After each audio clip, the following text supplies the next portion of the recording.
if I say, hey, let's stop bullying the teacher, the bullies go, whoop. Yep. They remember that they also love to bully me. So great, they're bullying a teacher. That means for a second they're not bullying me. Fantastic.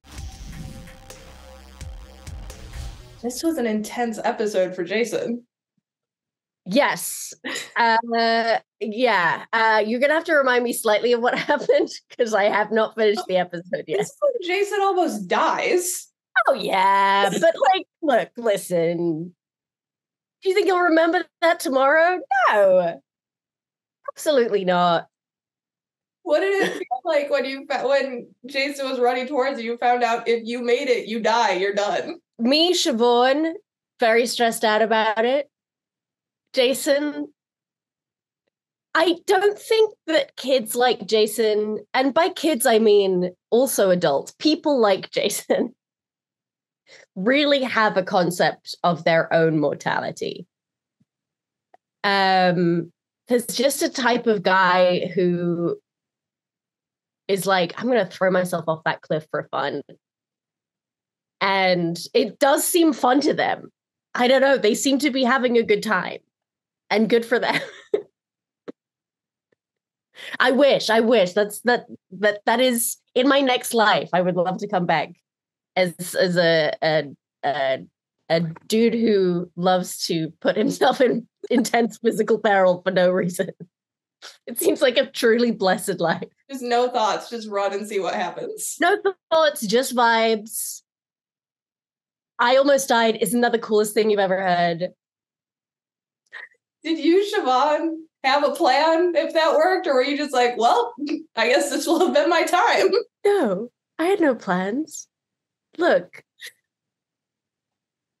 I wish I could play more like a chess player. And I do when I have played other roles. Especially like if you're a spellcaster, you're very much like mathematically thinking ahead of like, well, if I use this 3rd level spell now, then I won't have one in 2 hours time.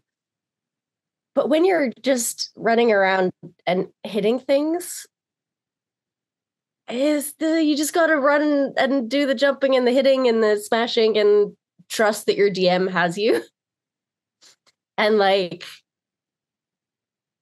it's gonna work out. I don't know. I trust Abria so much that like I was like, well, if I die, I die, and we'll figure it out. And Jasper finally rolled well enough for that not to happen, so it worked out.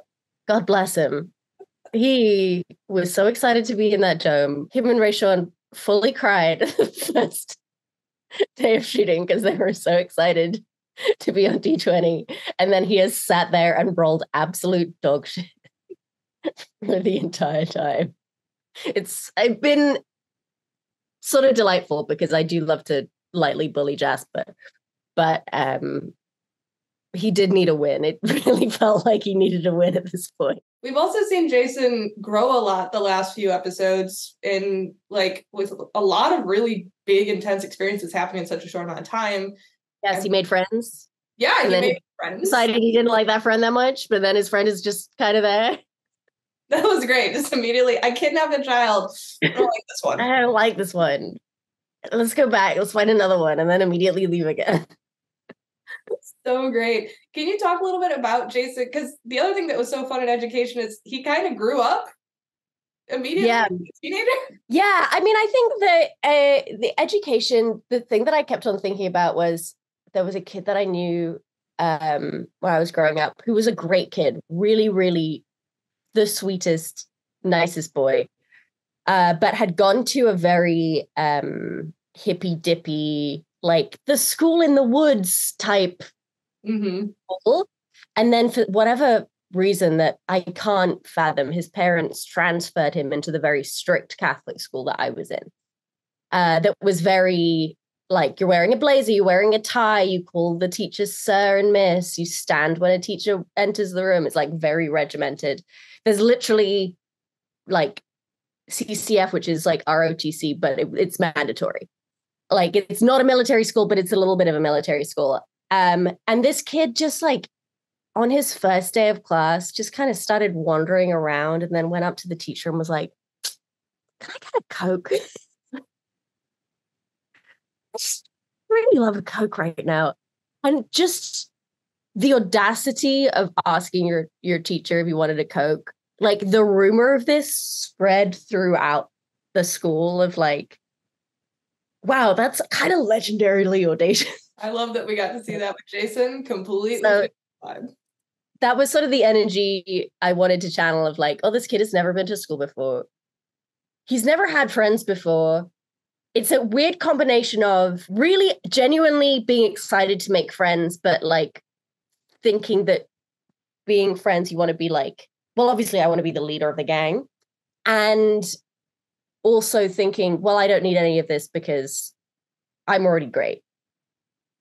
And so it's like a weird defensive insecurity plus genuine high self-esteem. Jaysohn has some of the highest self-esteem I think I've seen in a character. Yes. But weirdly can simultaneously not back it up, but also kind of does. So it's well, I think that Jaysohn does know where his skills are and aren't. Mm-hmm. You know, like he knows that his sister is much smarter than him. And he knows who in his family is good at what they're good at. But the thing that he is best at, he knows that he's best at. And it's also the thing that he thinks is the most important. So it works for him. It works for him, yeah. What does Jaysohn think about the last fast and these new stoats that are doing things like building weapons and creating this society with thousands of other stoats? I mean, I don't think that Jaysohn is thinking that deeply about it. Like, just truly a child who is just so deeply able to go with the flow that, like, maybe there's stuff that he doesn't like about it, but it's definitely not like socio-political. It's much more like, well, we lived in a Warren that was much nicer than this. And it's like, why are the lights still on when we're trying to sleep? Like, this is not the bougie life that I was expecting in this military compound.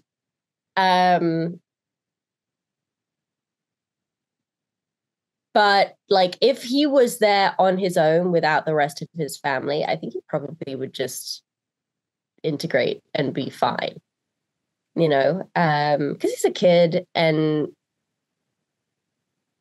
he's just one of those kids, I think, that's like very good at making the best of a bad situation. And I don't think on his own he would necessarily have the impetus to change anything. So do you think Lila's suspicion and Tula's suspicion is what's leading his... Yeah, for sure. He's not a naturally suspicious person at all. But he trusts his mum and his sister, and they are both so naturally suspicious that he's like, well, if my mom says it's weird, then I believe her.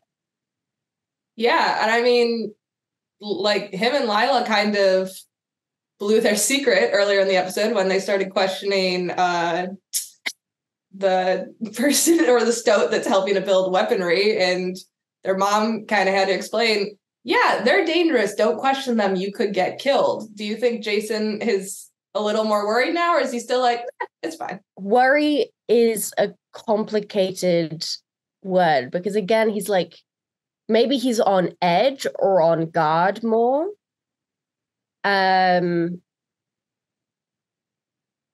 But he doesn't still necessarily understand why. It's just like, mom said that we needed to be worried, so I'll worry. But he's not worrying in that way of like thinking ahead. Mm-hmm. Like, he's not doing any kind of critical analysis of if when. Yeah.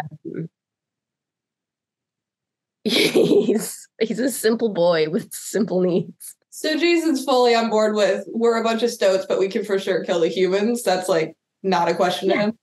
Jaysohn would love to kill a human. Are you kidding? That would be absolutely rad.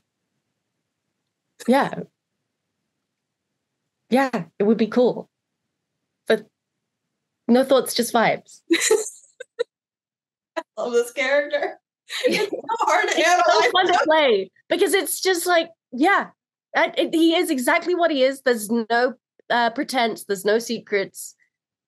the worst liar, because he's never even done it, so he doesn't really even know how to do it. Yeah, he's like, what's the point?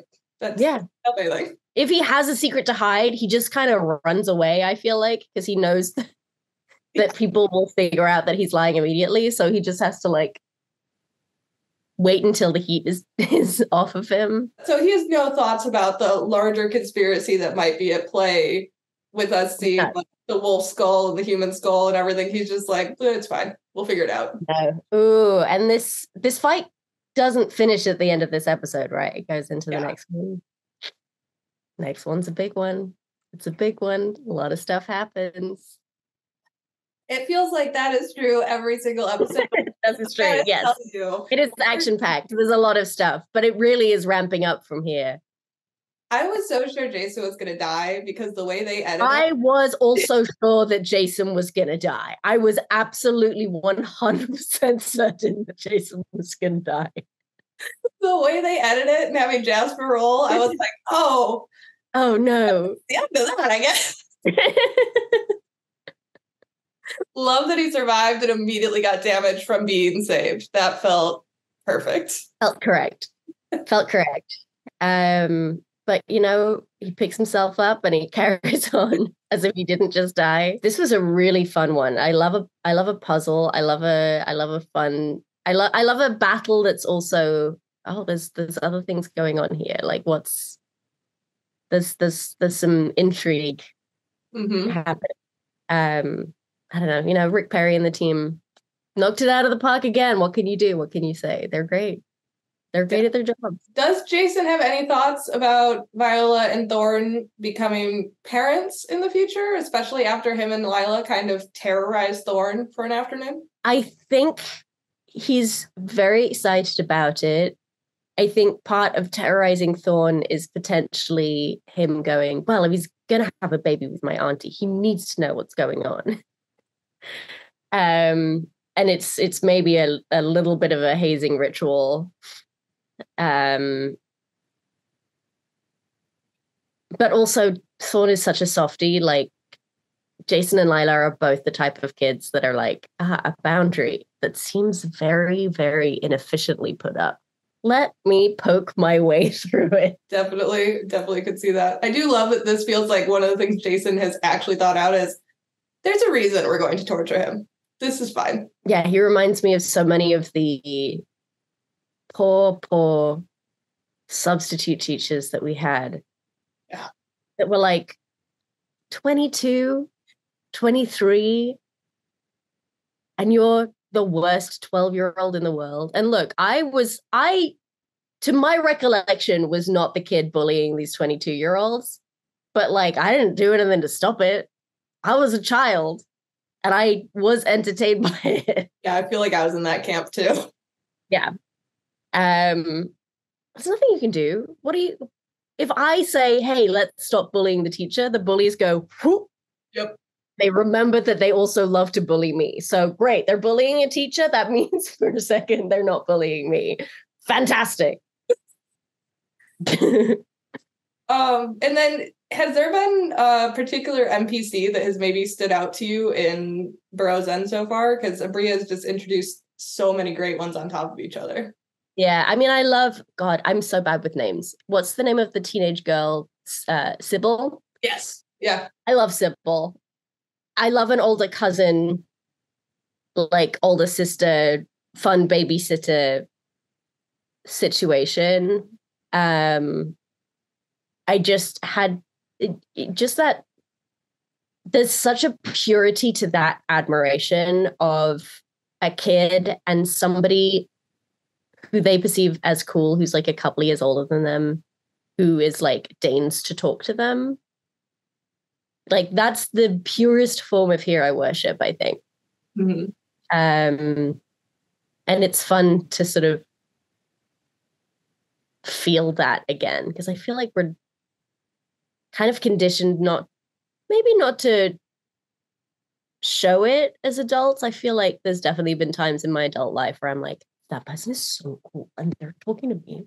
But when you're a kid, you can say that out loud and it's not weird. And then Erica had kind of an insane moment in this episode as well, where they just fully basically walked in on a war room meeting and tried to stick their paw in.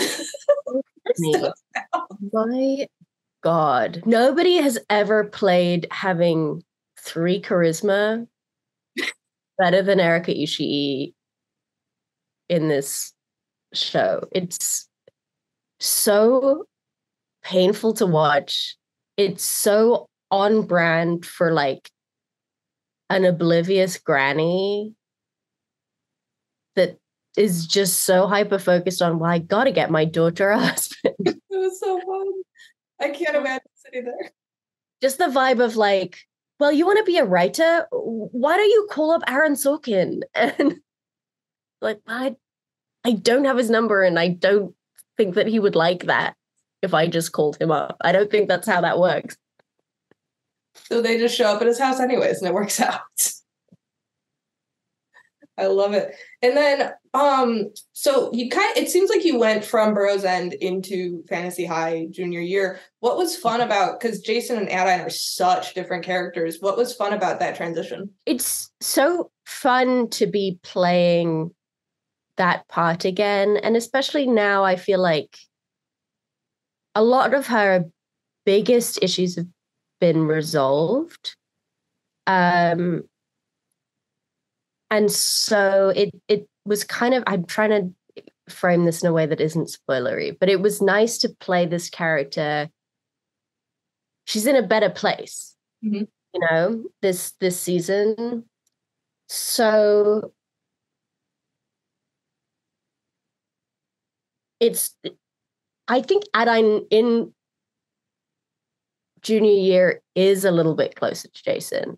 Just a scooch, like just an inch or two, in that she maybe isn't overanalyzing everything, and she's not, that anxiety is at a lower point, and so she can maybe interact with people in a way that's a little healthier for her. I'm glad to hear that, because Adaine deserves that. Yes, exactly. Like I think going into this season, I was like, I feel like she's resolved a lot of her stuff, and that is what's interesting to me about it, is like, well, now she gets to know who she is. Yeah. Without that burden. Ooh, like let's see who Adaine is without all of the bullshit.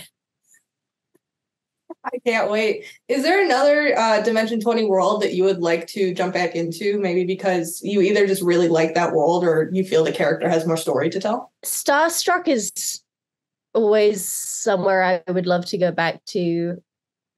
We have talked about all kinds of stuff. I think it'd be fun to do, maybe do an Unsleeping City in a different city is something that we've talked about. But I don't know, we get to do 1 or maybe 2 of these a year, you know, so, and there's so many different worlds. And I also love making something entirely new.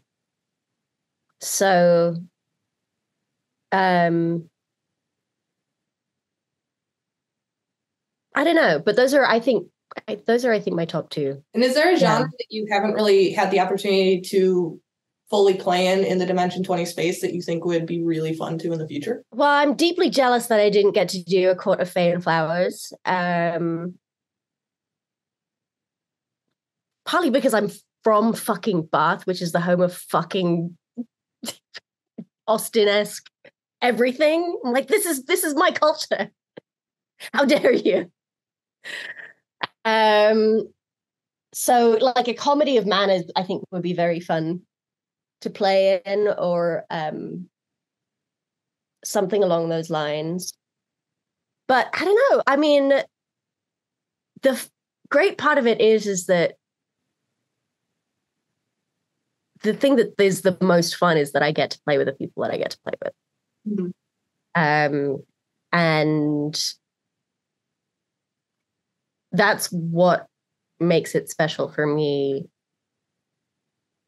Like there's stories that I think are fun, there's worlds that I think are fun, there's genres that I think are fun, but the thing that is most exciting to me is that I get to show up and play with the people that I get to play with. And just go into to everything, trusting everybody absolutely, and knowing, hoping, believing that everybody trusts me absolutely, feels very special.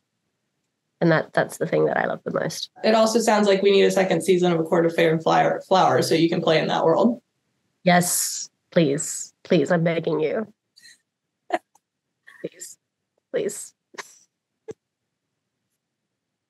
And then with this being the 20th season of Dimension 20, what are you looking forward to in the seasons to come? Either ones that like Fantasy High, Junior High that you guys have already filmed, or stuff that we haven't seen yet that is maybe still brewing? I haven't shot anything since junior year. I know that there's one that has been done, a side quest that's been done after that I've heard rumors of. And all of the rumors have been the stupidest fucking shit I've ever heard. So get ready for that. Like, it's really dumb. It's like you think that previous seasons of Dimension 20 have been stupid. Well, buckle up, Buttercup. This is some dumb stuff. But I don't know. I'm really excited. We're going on tour in the UK in April, and I'm really excited to take everybody around and feed them food. And I don't know, we're not going anywhere near where I grew up. So I don't know, I feel like we have to go back so we can go to the West Country. But that I'm really looking forward to. I don't know what we're doing. I don't think none of us have made those kinds of decisions yet. But yeah, that I'm really looking forward to. What is your favorite part about doing Dimension 20 in front of a live audience versus in the dome? Just how wild it is. I don't know. It's very strange it's a great reminder. We sort of got famous in the pandemic. Mm-hmm. And it's sort of a nice reminder of like, oh, okay, people really like this show. Because I don't know, online is nice, but it feels fake always. Mm-hmm. But you know, having come up doing so many sketch and improv shows to 3 people in a basement, all of whom are sitting there going, oh, you think you can make me laugh? Well, we'll see about that, because I know comedy.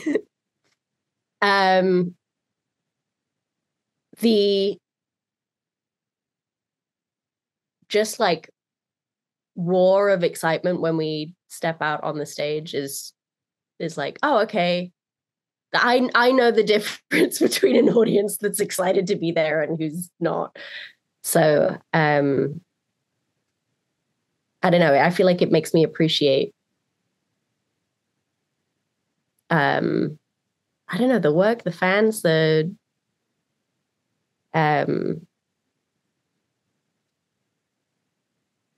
fact that we get to do it is, I don't know, it's very wild. It's still wild to me that this show is as successful as it is, because at the end of the day, it's just a bunch of people who love each other playing D&D. And the fact that people enjoy watching that is wild to me. I mean, I have a great time doing it. But I don't know if you've ever tried to explain your job to your parents. Yeah. Very confused. Deeply confused. So I don't know, getting to meet people in person is like a great reminder of like, all right, yeah. Yeah, this is a real job. this is a thing that people like.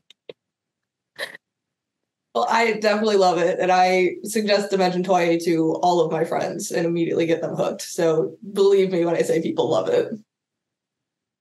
And then jumping back to Burrow's End, what can you kind of tease about what's coming up? Because, like you said, it's action-packed. Are we going to see Jaysohn almost die some more? No comment. No comment, but also the fights. This is when the fights start.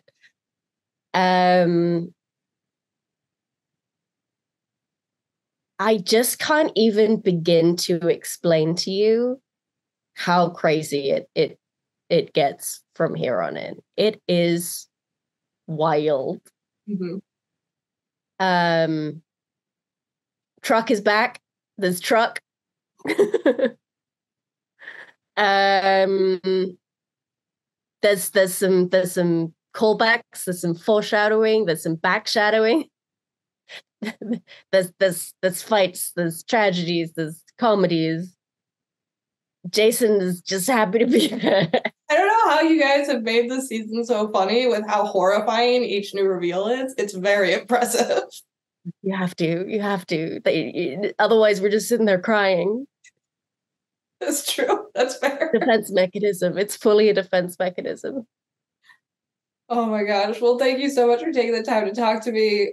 Like I've said before, I love Dimension 20. Burrow's End is so great, and Jayson's the best, and I'm just so scared in every episode that he's gonna die now, because he's just like, I'm immortal, and run at it. Yes, you should be scared. Feel the fear and do it anyway. That's the Jaysohn way.